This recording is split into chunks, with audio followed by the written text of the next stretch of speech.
ओ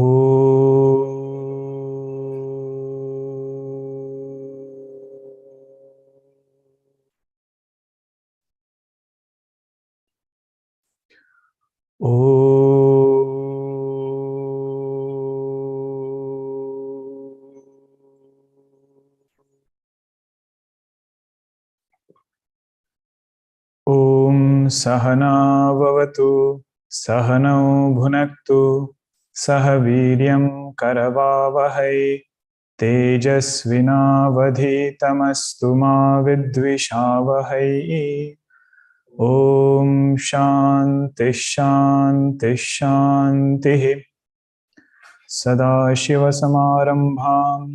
शङ्कराचार्यमध्यमाम् अस्मदाचार्यपर्यन्तां वन्दे गुरुपरम्पराम् रामो राजमणिः सदा विजयते रामं रमेशं भजे रामेणाभिहता निशाचरचमु रामाय तस्मै नमः रामान्नास्ति परायणं परतरं रामस्य दासोऽस्म्यहम् रामे चित्तलयः सदा भवतु मे भो राम मामुद्धर समस्तजनकल्याणे निरतं करुणामयं नमामि चिन्मयं देवं सद्गुरुं ब्रह्मविद्वरं सद्गुरुं ब्रह्मविद्वरम्।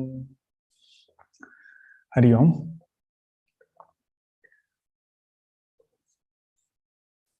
साधक is a sangharshi.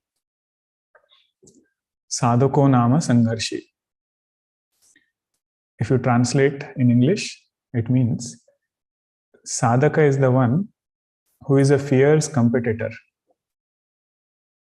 Sadhaka is the one who is a fierce competitor, but only thing is he doesn't compete with the world. He competes with his own self, tries to be a better version of himself from what he was yesterday. Somebody like Arjuna, after he has heard some teaching from Bhagavan, he puts forth effort to say, how can I internalize this teaching and how can I be a better person? That is his struggle, that is his fight. Sadhako nama sangharshi. Sadhaka means one who is sangharshi.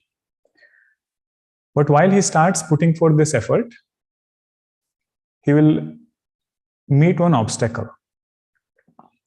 And that obstacle is, he says, I know what is the right thing to do, but yet I am not able to do that right thing. I know what is the right thing, but still I am not able to hold on to that right thing and do the right thing. This is where he asks the question, what Arjuna asks in the 36th verse. Atha kena prayuktoyam papam charati purushaha. That Bhagavan, tell me this, prompted by what am I prompted or am I pushed into doing wrong things? Now we saw the spectrum of papa can be very different. One could be like very extreme kind of pushing into some very forbidden things. But it could also be smaller things which we hold on to as our goal, what I want to bring in my life, but yet I am not able to go in that direction. So he's asking, prompted by what am I pushed into doing those things which I don't want to do? Atha kena prayuktoyam papam charati purushaha anichannapi varshneya. In spite of me not wanting to go in that direction, balad even yojitaha. As though somebody is forcefully taking me there and making me do that thing. Mechanical living is what I feel I am living right now. Can you tell me some ways of coming out of it? This is where Bhagavan says, identify your enemy very well. Before you start fighting, know who is your enemy. And once you have recognized it, there are systematic ways of tackling that enemy. This is where Bhagavan said, the main enemy is kama. Kama esha krodha esha rajoguna samudbhava. When this desire in our heart, which says that if I get this object, my life is set. If I get some other desired circumstance, desired change in my surrounding, this person feels everything will be good from now. He says that kama is at the root of pushing us out. Kama eshaha, krodha eshaha. If that desire gets obstructed, anger comes. And it leads to more and more rajoguna.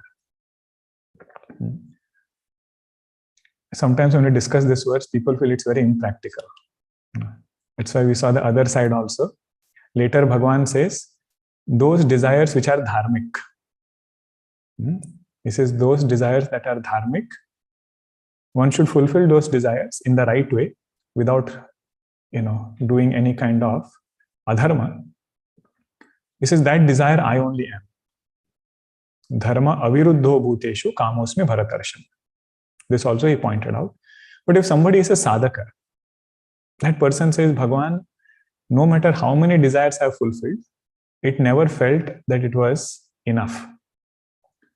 So now my goal has changed. I'm not seeking to fulfill those desires, but I'm seeking you and you alone. To that person, little one notch up. The expectation of vairagya is one notch up. Both we should appreciate. Okay, so that was the discussion on kama. Okay. Now Bhagavan says, what does this kama do? Why is it an enemy? Bhagavan says it will come and hide our jnanam. Jnanam means whatever knowledge I have gained about goal of life, about spirituality. When you do shravanam or you do any other kind of spiritual pursuit, unknowingly our convictions keep evolving.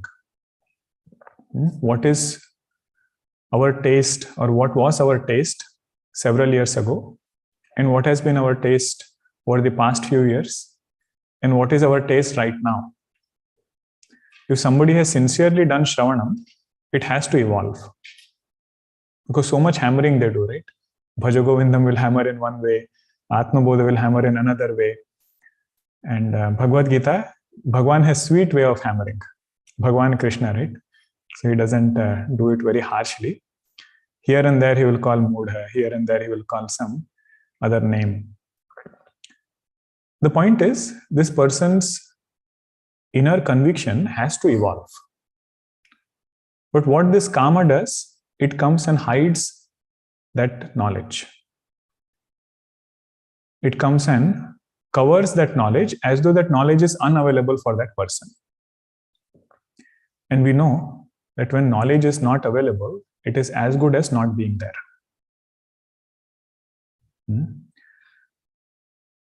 If I don't know, the proper exit, where should I get off from freeway? Or if I don't remember, where should I get off from that freeway? It is as good as that knowledge is not helpful at all. This is how Karna was cursed. You know the curse, right, for Karna? He said, when you need this knowledge, you will not remember it. Meaning what? If you don't remember the knowledge at the right time, it is as good as not being there. So now Bhagavan gives 3 ways or 3 types of desires and how they come and cover this knowledge. Very beautiful verse. Bhagavan's psychological analysis is so precise. He points gradations in desire and also gives appropriate antidotes. Okay, you see the 38th verse.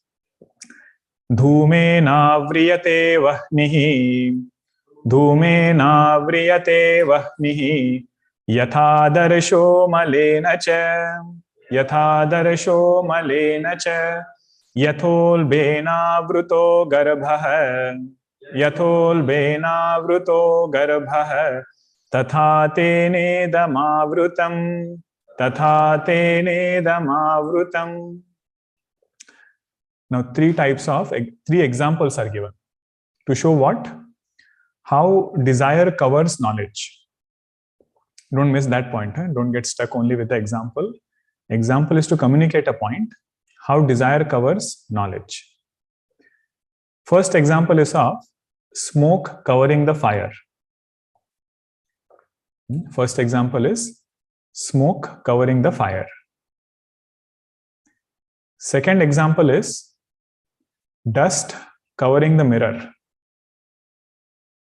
Dust covering the mirror. What is the analogy again?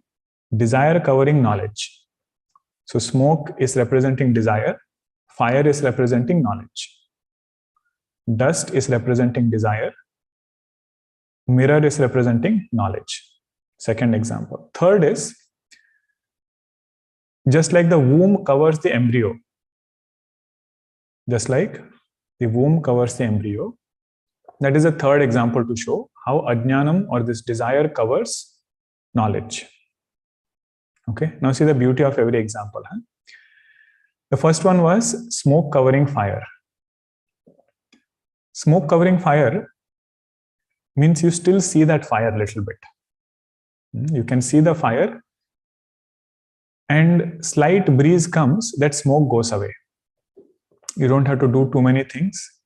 You just have to wait for some time.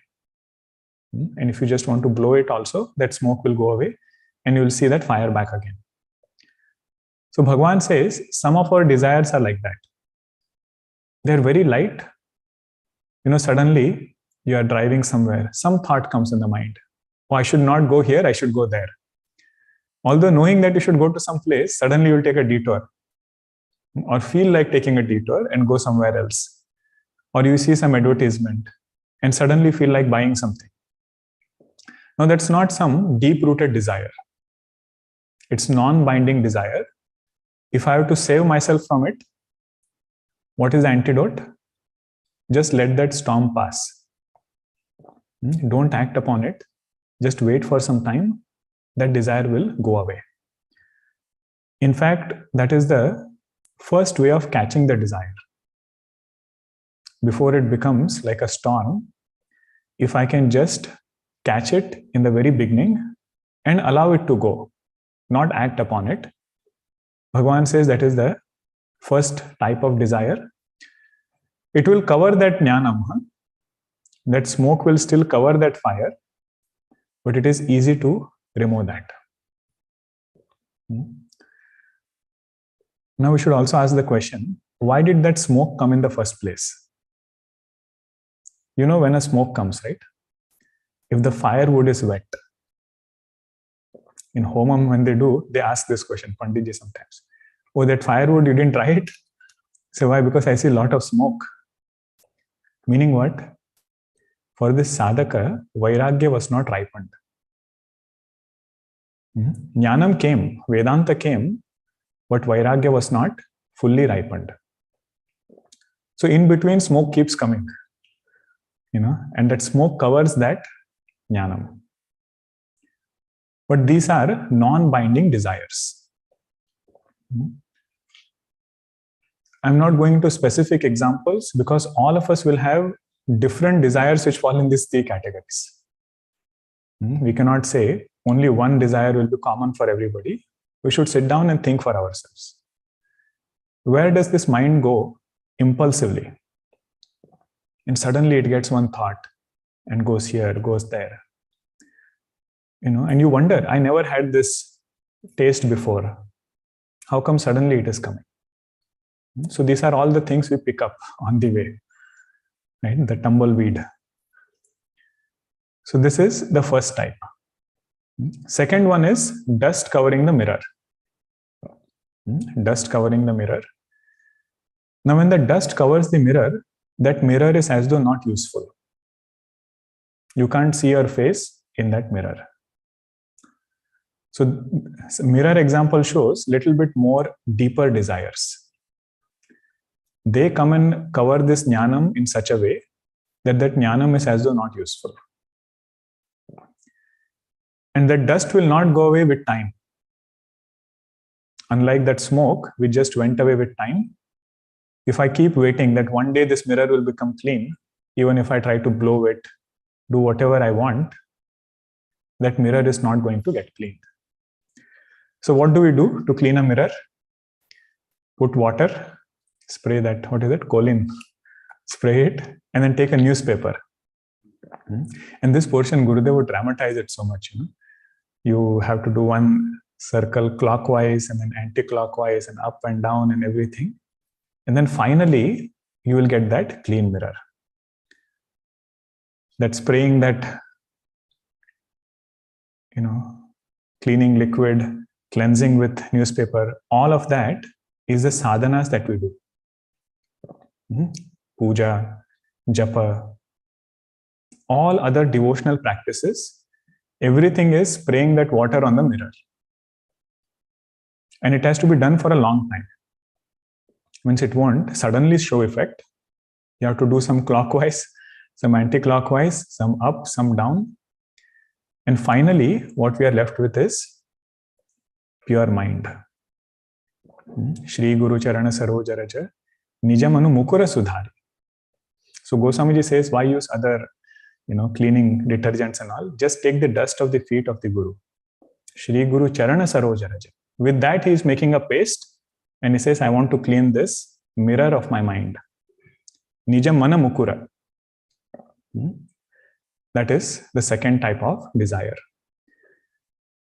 Now, Gurudev, in his commentary, he writes that what are these desires? The second type, He says those desires which are born out of strong ambition.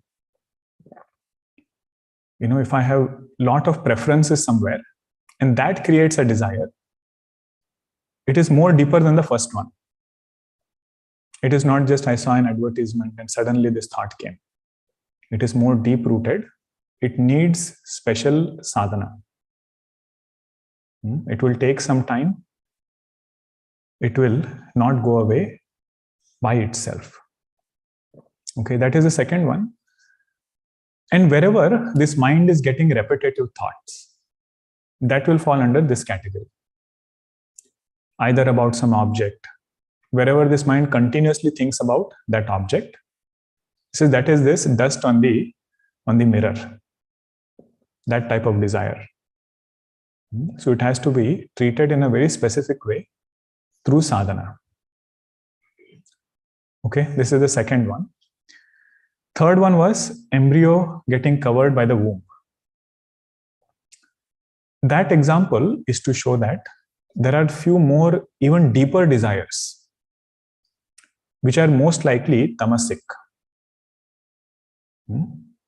Which are most likely tamasic desires. They will take longer time to go away. Without that duration being given for that desire to fully, mature. Mature meaning consistent effort to overcome that. Until that happens, this desire will not go away. And in that whole process, one has to be very, very careful about vyavahara. That example is for that. That until that desire goes away, one has to take care of eating, one has to take care of all other actions. Everything has to be very well measured.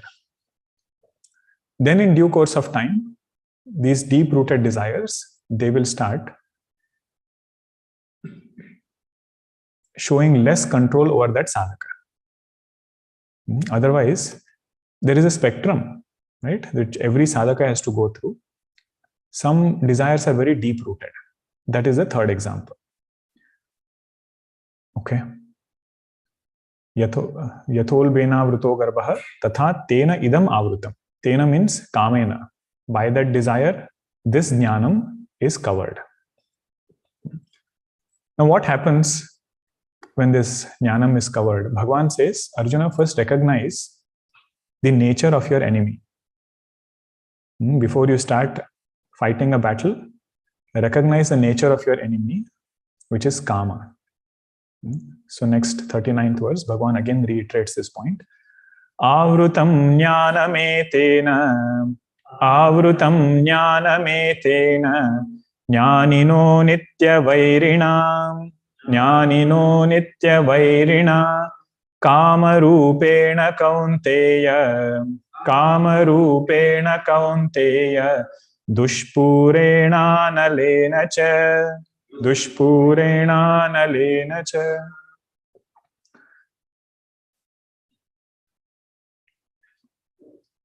Kamarupena, etena kamarupena, jnaninaha jnanam avrutam.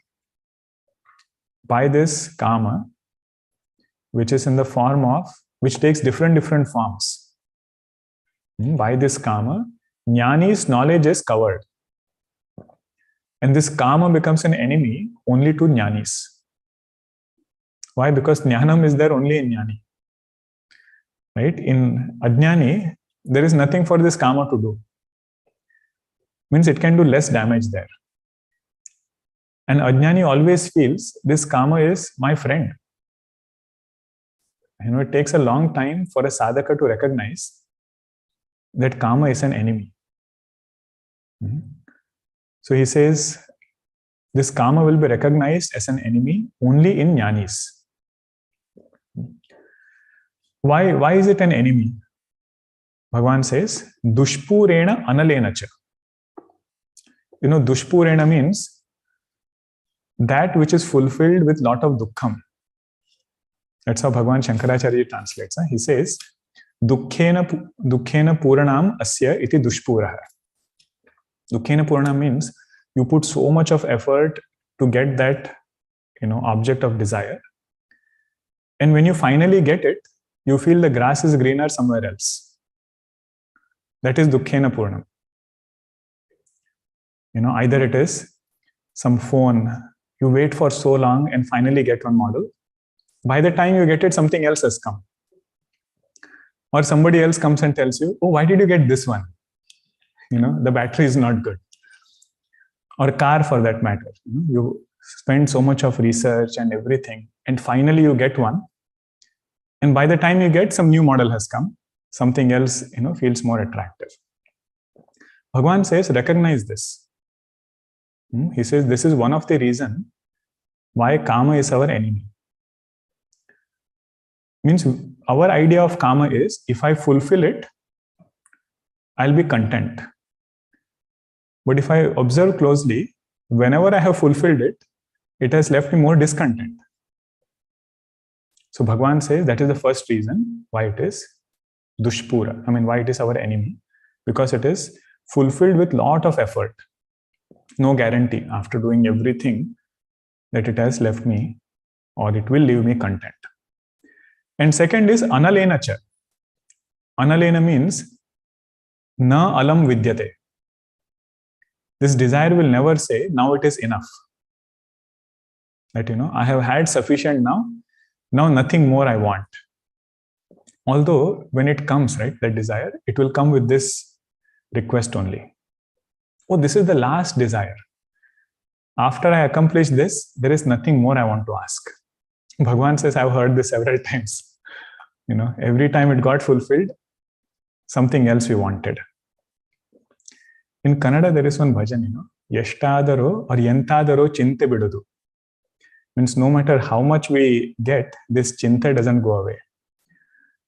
First, that person didn't have food, so he had chinta of getting vegetable. He got vegetable, he had chinta of getting salt. He got salt, he had chinta of getting ghee. So that saint says, Yantadaro chinte bidudu. No matter how hard you try, this worry doesn't leave us. That is this anala. Bhagavan is saying, one should sit down and recognize where that enemy is. Now, few more thoughts on why this is Nitya Vairi. Right? Bhagavan just pointed out two things, Dushpura and Anala. But we should reflect more for ourselves. If I am a sadhaka, why should I consider kama as my enemy? There are several reasons. One is, it will keep my mind preoccupied. This we had seen earlier also. If somebody sways too much between choices about anything, any sense object, then that mind is stuck only with choices. Right? There is no time available to do anything else, some subtler vichara. None of that happens. And what it does in and through that is, it slows down our spiritual progress. Right? On one hand, I'm trying to abide in Nirvishesha Brahma. And this Kama shows me all Visheshas, all choices, and just keeps me busy in that. Kruti mahodadav patana karanam. Phalama shashvatam gati nirodhakam. Gati nirodhakam means what? That my spiritual journey is slowed down because of this karma. So that is the way that it expresses in sadhaka's life is, the sadhaka says, I understand Vedanta, but still I don't see the benefit of this knowledge. So Bhagavan says, enemy is over here, who is karma. Okay, more you can reflect. I just wanted to, give this perspective to reflect more on why is karma our enemy. Means, what does enemy do? He comes outside the palace and challenges. In the king's time, you remember how Vali used to come and challenge Sugriva? He was nicely sitting inside Sugriva in his palace. This Vali comes and says, come fight me. And then he goes, gets beaten up, comes back again. And he keeps running, from one place to another. He says this karma comes like that. Person is nicely sitting inside, very happy, content, doing sadhana, satsang, everything is done. But it comes and challenges that person. You want to fight? Come and fight. And then he keeps running, and so on. Meaning what? That which pushes me out of my swarupa. That thing is my enemy. That which pushes me out of my atma swarupa. Pushes me out meaning it doesn't literally push me out. It makes me forget my atma swarupa. That thing is my enemy. Or if you want a devotional flip to it, you can say, whatever makes me forget Bhagavan, whatever makes me forget the Lord, that karma is my enemy. Isn't it true or not? Karma and Bhagavan, they generally don't go together. When I have some strong attachment towards some object, this thought doesn't come that everything is Bhagavan. I'm a devotee of the Lord. So what has it done? It has made me forget Bhagavan. Come out of my Lord. It says that thing is my enemy. Next verse is a beautiful one. Bhagavan says, enemy will have hideouts. Right? They will have specific place where they will go and hide. Which are those places? This karma hides. Make sure that you attack the right place. Don't just go and fight a war. Know exactly where they stay. There are 3 hideouts of karma. 40th verse you see. Indriyani mano buddhihi. Indriyani mano buddhihi. Asyadhisthana muchyate. Asyadhisthana muchyate. Etair vimohayatyeshah. Etair vimohayatyeshah. Jnanamavrutya dehinam. Jnanamavrutya dehinam.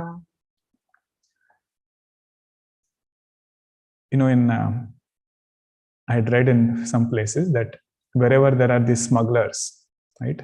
There was one smuggler of the sandalwood. All of you know the name, but I will not say who. Sandalwood, It is said he had 3 hideouts. One is he would live in the village.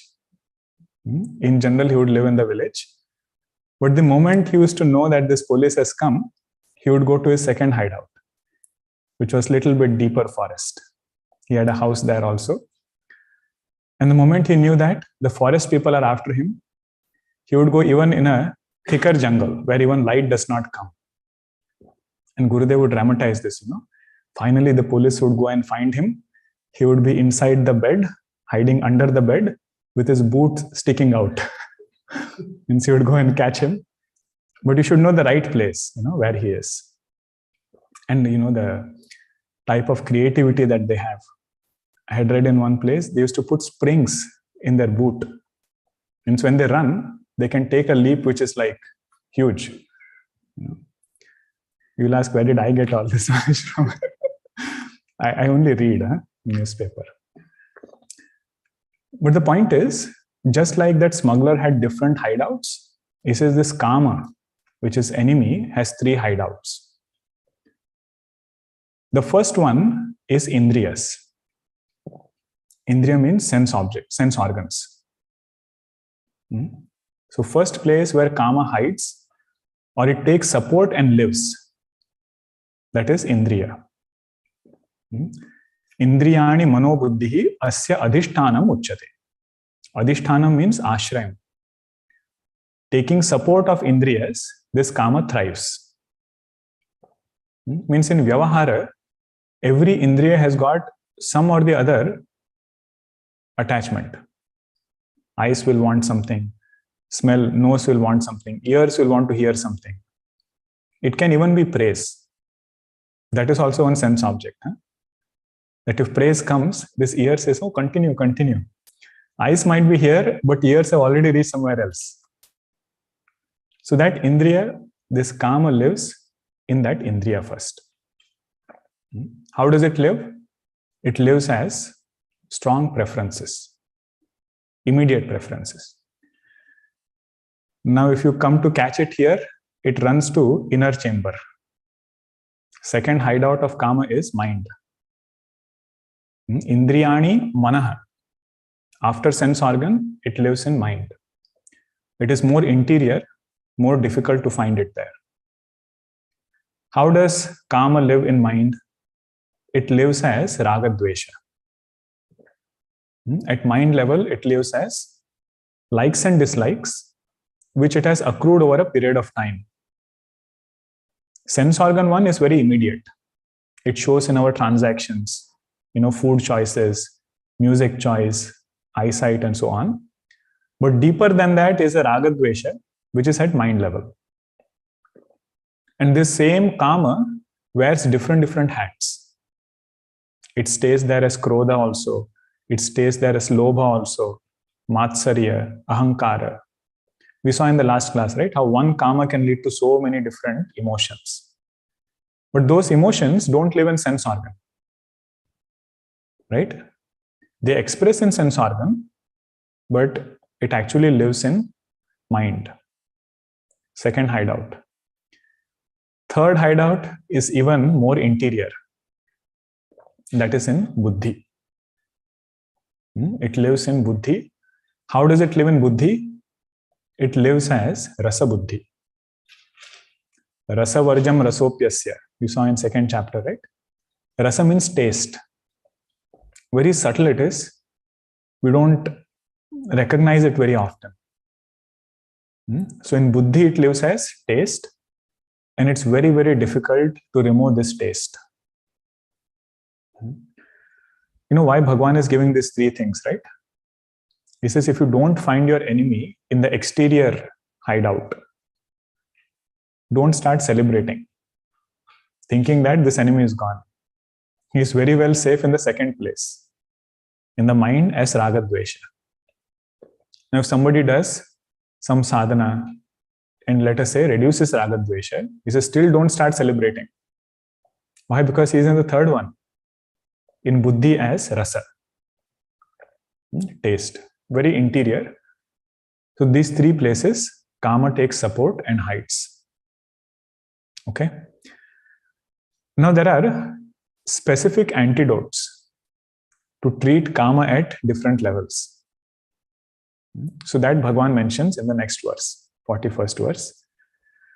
Tasmat tvamindriyanyadau niyamya bharatarshabha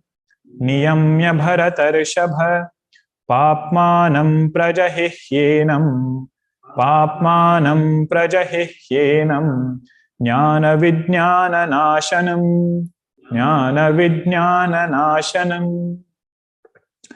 Before that, the second line said, of 40th verse, etair vimohayatyeshaha jnanam avritya dehinam.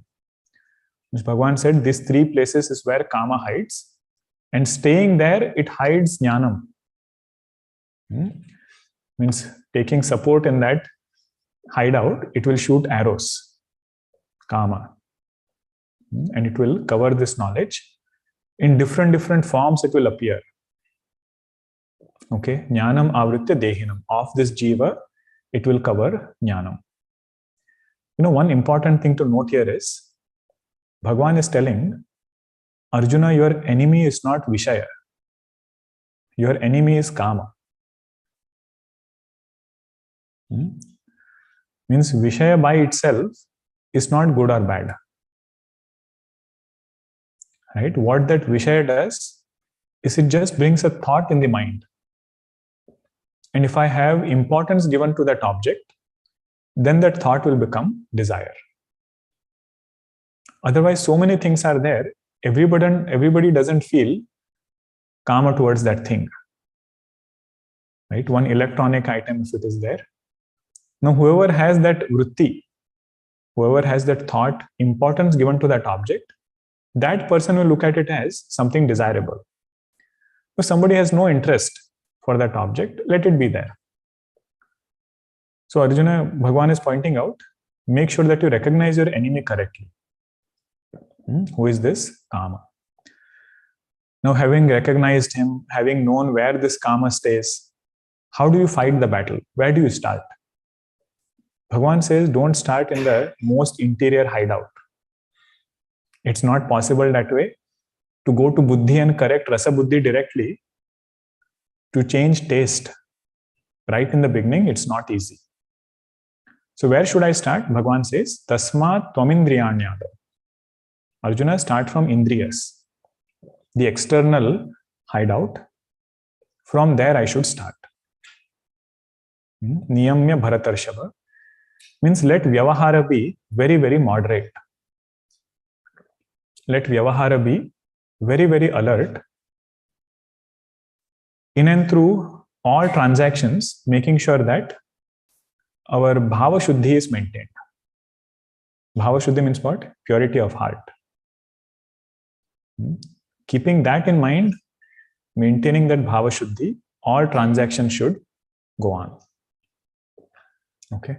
This point we had seen in second chapter also. All different types of sadhanas. Is it okay? You want some water? Okay, you have everything. All sadhanas are done only with this bhava. That in and through transactions, make sure that bhava shuddhi is there, and this mind doesn't get colored and affected by that vishaya. Okay, for jnanendriyas, for sense organs of perceptions, it is bhava shuddhi, and for karmendriya, it is moderation. In all karmendriyas, in particular with speech. Sadhana Panchakam, what was the sadhana? Natu vritha vakyam samuccharyata. Means if it is not necessary, don't speak. Vritha vakyam, natu vritha vakyam samuccharyata. There is another phrase in Sanskritam which says, Gau pashvadivat vang nirodha.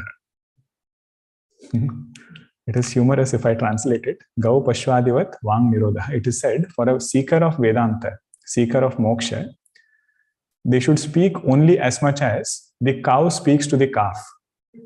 You know how the cow speaks, right? In between, it will just make some sound and then become quiet. If it has to tell something to the calf. Gau pashvadivat vang nirodha. So jnani, or even mumukshu for that matter, should live in that way. So all sense organs are included, but this one is more particular.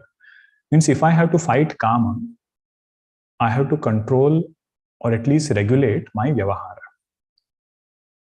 In particular, all sense organs, training them, mind will get trained.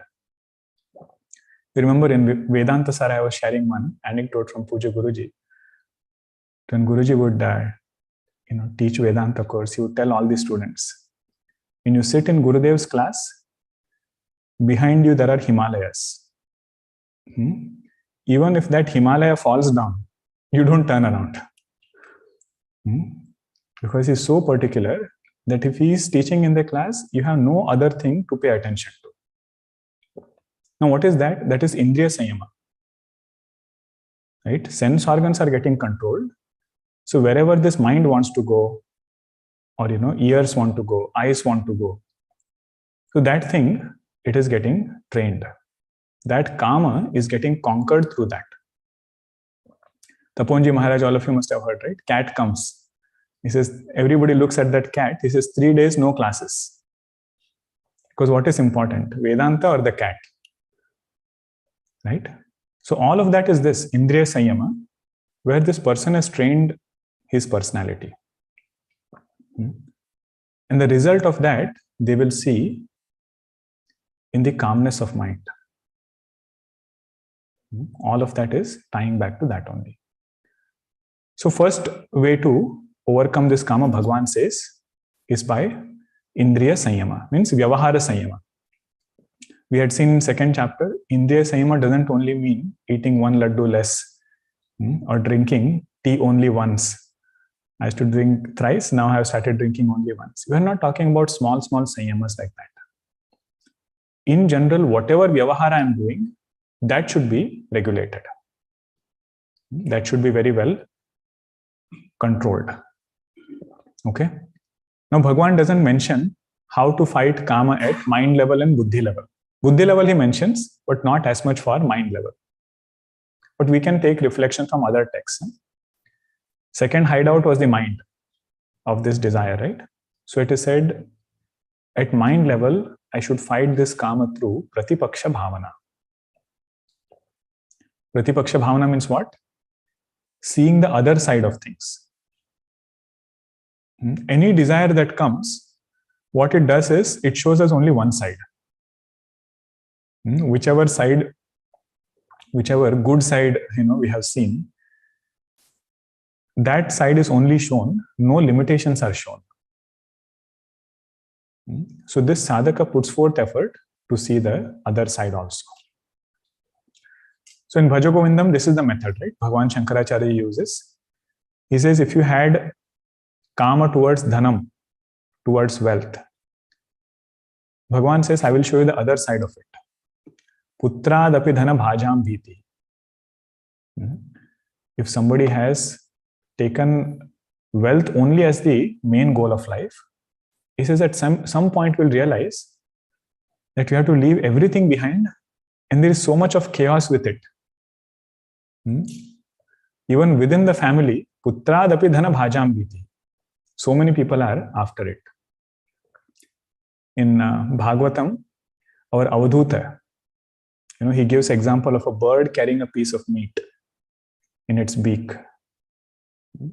And all the other birds are after that bird. And this bird starts feeling, they are after me. But slowly it realizes, what if I drop this piece of meat? And it drops it, and all other birds go after that. So then this Avadhuta says, this is how we should be in life. Whatever things are so bothering, don't make it as a sole priority. Be ready to let go of it. Whatever I let go of, that thing will not bother me. This is pratipaksha bhavana, seeing the other side of things. That if I hold on to dhanam, this part will also come with it. And I should be ready for it. Sleepless nights, all things will come along with it. If I say kirti, kirti means name and fame, position. See, that also has so many other things which come along with it. It can be a means, but not the goal.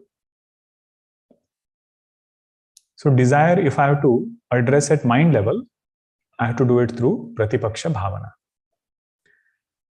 Now, how do I handle desire at, even subtler level, buddhi level? How is it residing in buddhi? In what form is desire residing in buddhi? Rasa buddhi, as taste, that is even more interior. For this, Bhagavan says, Arjuna, this taste will not go away without abiding in atma. Without shifting our understanding of I from this body to atma, without that swarupa nishtha, this rasa will never go away.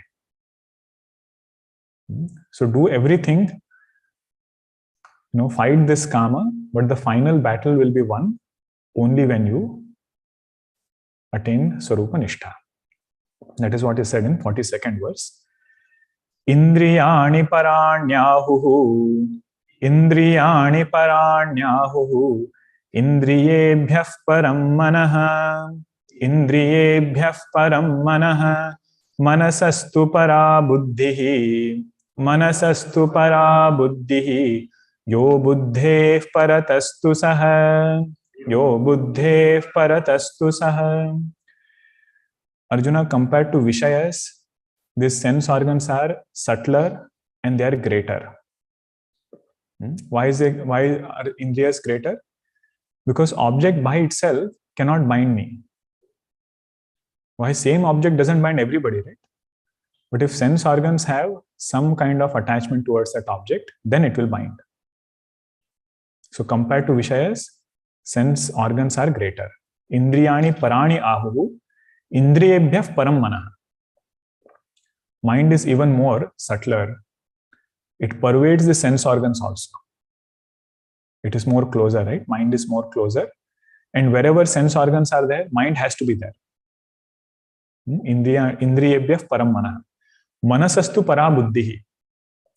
Even greater than mind is this intellect, which is having that rasa buddhi. And yo buddhev paratastu saha. Even greater than this intellect is that atma swarupa, ananda swarupa chaitanya. So at each level, we should know how to fight. But the last battle is fought, or last battle is won, only when we abide in atma. So rasa for Vishayas, they will not go away unless I understand their mithyatva. How much of fascination do we have for dream objects? That much of fascination only we should have for waking objects. So Jagat Mithyatva and knowing Swarupa as Atma, both will go together. Bhagavan says, with that, Arjuna, you have conquered so many things. Now come to conquer this Kama also. Next verse he calls him Mahabaho. Means he reminds him, you fought with Lord Shiva, right? You fought with Indra also and got so many weapons. This Kama also is not such a big enemy. You can also conquer Kama. That is Bhagavan Krishna's last advice to Arjuna. Evam buddhev param buddhva evam buddhev param buddhva samstabhyatmanam atmana samstabhyatmanam atmana jahi shatrum mahabaho kamarupam durasadam evam buddhev param buddhva means through this buddhi recognizing the nature of atma. Knowledge will always take place in buddhi only. So in buddhi, recognizing nature of atma, come to win over this enemy of kama. Jahi shatrum mahabaho. And in between, there will be a struggle. In that struggle, make sure that your intellect controls this mind. That is the second quarter. Samstabhya atmanam atmana. Atma word here doesn't mean Shuddha Chaitanya. One Atma word means intellect. Second Atma word means mind. Through the intellect, control this mind. And in that controlled mind, get Brahmajnanam and become free. Jahi Shatrum Mahabaho, Kama Rupam Durasadam. This Kama, it takes different forms. It appears in different forms.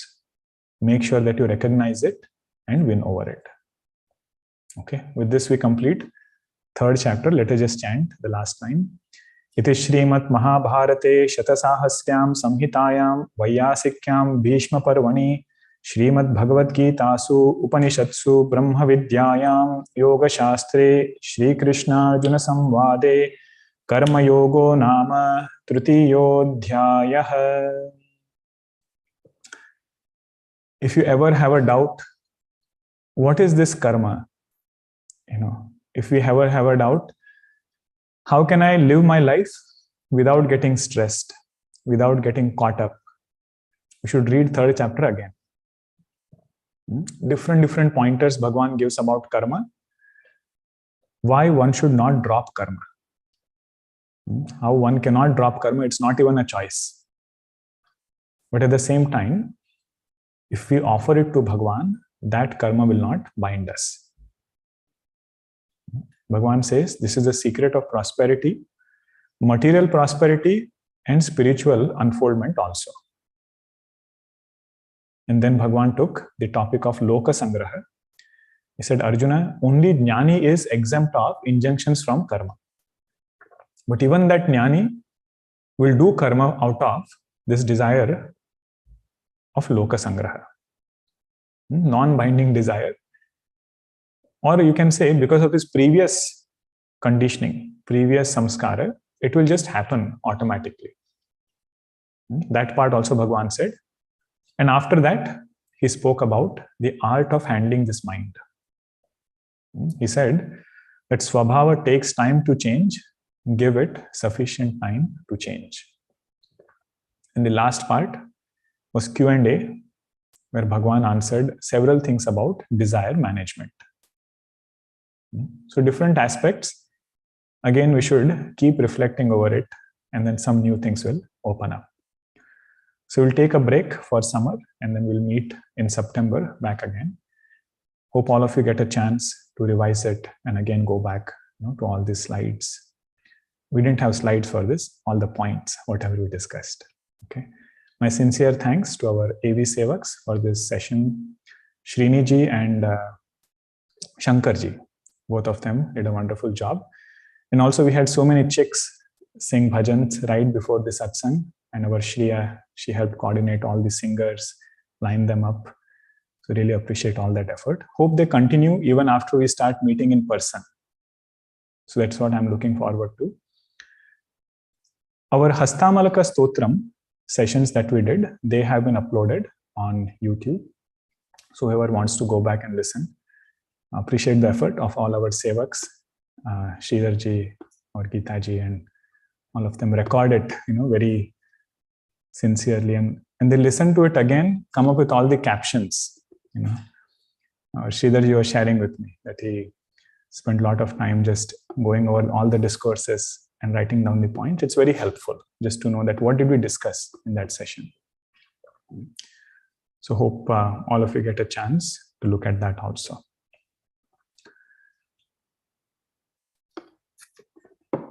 As per our tradition, just to offer our gratitude to Puja Gurudev. Whoever wants to offer Guru Dakshina, you can do it online. Chapter 3 was Gurudev's favorite topic.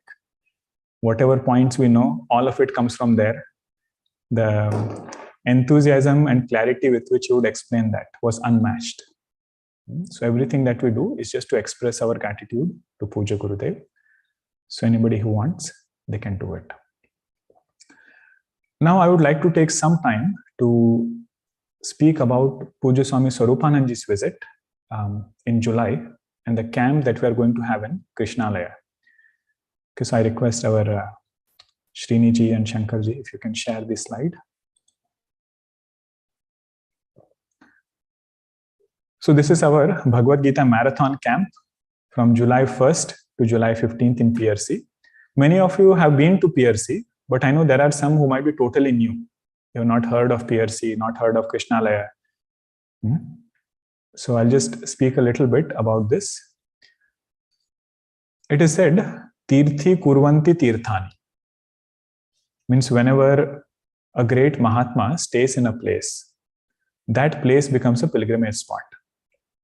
And Krishnalaya is one pilgrimage spot for all of us.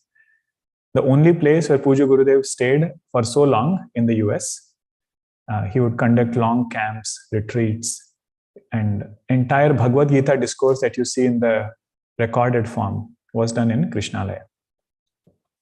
So the cottage of Puja Gurudev is very well. I will tell you to transition to the next slide. So just wait for it.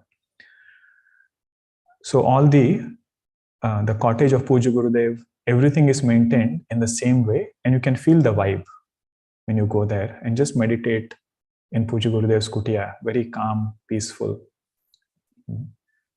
And there is a Chinmaya Jivan Darshan also, newly added building right next to it, where the entire setup is recreated. how Puja Gurudev gave the talk, or Pranji Bhai, that was his gift to all of us. So I encourage all of you to, come to that retreat. This is just about Krishnalaya. You can see, the cottage and everything.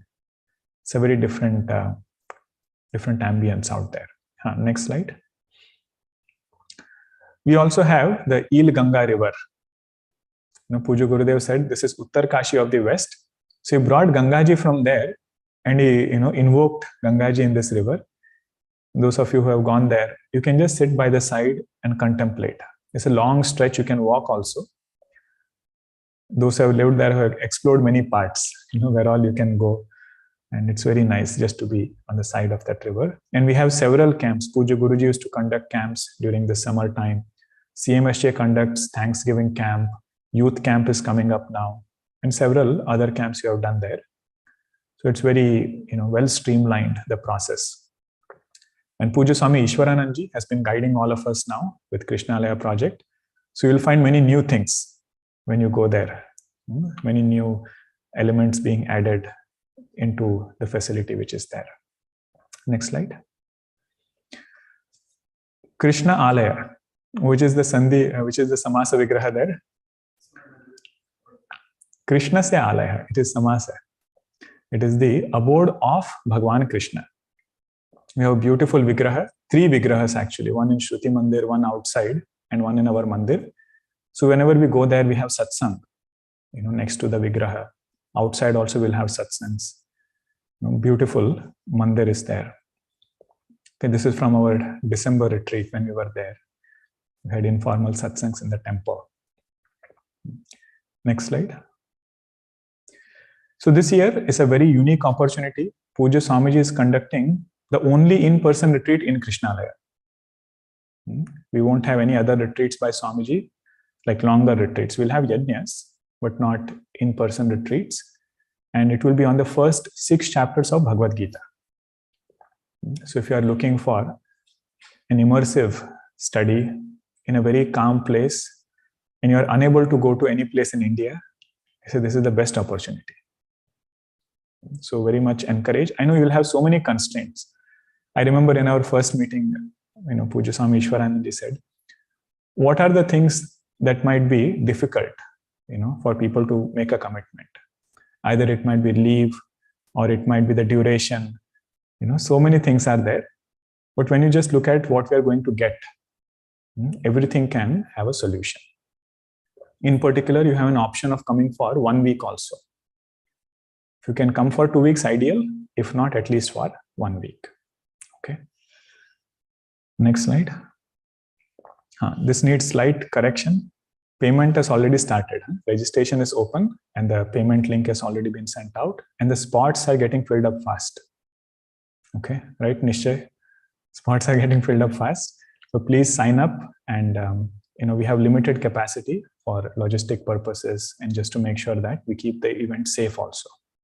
We cannot pack the rooms in the same way as they were done before. So for that, we'll reduce the capacity also. Next slide. This is a tentative schedule of the retreat. So morning we'll have meditation session, then lecture by Puja Swamiji. Then all our regular activities will be there. Breakfast, second session. Silent contemplation. Last time when we went in December, Puja Swamiji led that. Puja Swami Ishwaranandji.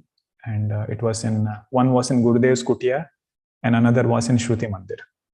So Swamiji had picked some themes. Based on that, we had silent contemplation. Lunch, of course, that is one of the main element also of this retreat. The seva time, because this is our ashram. Right? In ashrama, there should always be some shrama. We should put some effort in keeping that place. It is our Gurudev's ashram. So some activities will be there around seva also. Then we have the third session. And then nature walk. Many places in and around Krishnalaya will explore. Richardson Grove, right? That is the one behind. Even that place we have gone. And there was one more, a little bit far ahead. I don't remember the name, but we all drove there. It's around 45 minutes drive up north. Some arc, I think some arc name is there. But anyway, so the last one, you can keep sharing it. I'm not done yet. Okay, I think there is some technical glitch. So last is we'll have a satsang also. So we are still working out the schedule. If we can do some Ramayana satsang, we are not decided. Perfect. Thank you. Previous slide. So Aarti and then dinner and then satsang. Okay, so all this is a tentative schedule. Hope all of you can come, if not for 2 weeks, at least for 1 week. Swamiji is very much looking forward. He said, I really want people from San Jose to attend this retreat. It is the closest location we have, closest center we have. And Swamiji is coming all the way from India. Right? So we should make the most out of it. We are very grateful to Swami Ishwarananji for sharing all these slides. Swamiji put together this slide deck, just for all of us to know. So looking forward to that. If you have questions, you can email, that link which is there.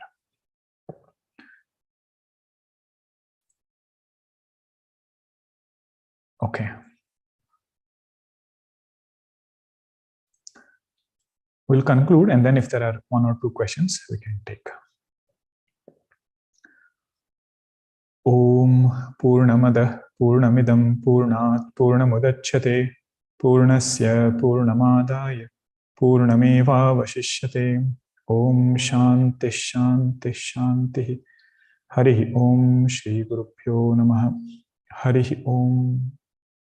Do we have youth camp announcement? No? Okay. So I hope all of you are also keeping track of the youth camp, which is coming up in June. If you have students or somebody in that age group, 4th grade to 12th grade, please to have them sign up. The registration is closing on June 3rd. So, and it's a hard stop. Even for Memorial Day retreat, we have to cut off the registration because we just reached the capacity and we cannot have more people because of COVID safety protocols. So June 3rd also, looking forward to having as many high schoolers attend more. We have good representation from the middle school and elementary, not elementary, rather middle school grades more. So looking forward to having more students. Yes, gratitude to all the sevaks. Good.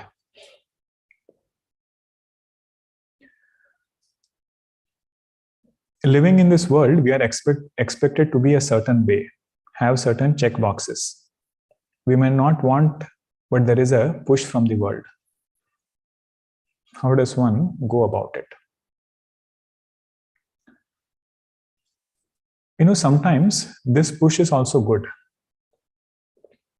to keep us on the path of dharma. The push that we get from the society, it's a good check. That is why if you want to make sure that you hold on to some resolve, tell everybody about it, at least in your home. You say, Monday I'm fasting, don't give me any food. Now that expectation which will come, right, from them, it is very helpful in terms of staying on track. But at the same time, we have to define things for ourselves. In the sense, what is the right thing and what is that thing I will, not compromise on. So that cannot be always decided based on what everybody thinks. So that has to be in line with Shastra, in line with Guru Upadesha. So keeping that in mind, different situations will have to address differently. There is no one answer to say that which situation I should depend more on the world and which situation I should depend on Shastra, Upadesha. Both will be there. We should just know how to walk that line. Because that's why in Ramayana, many places it comes, right? Raghukula Riti. When that Kula Riti will make sure that you are following the right thing. So some push is always good. Okay. All right. Other questions, you will have to come here in the summer to discuss sometime. Hari Om. Om Shanti Shanti Shanti. Hari Om Shri Gurubhyo Namaha.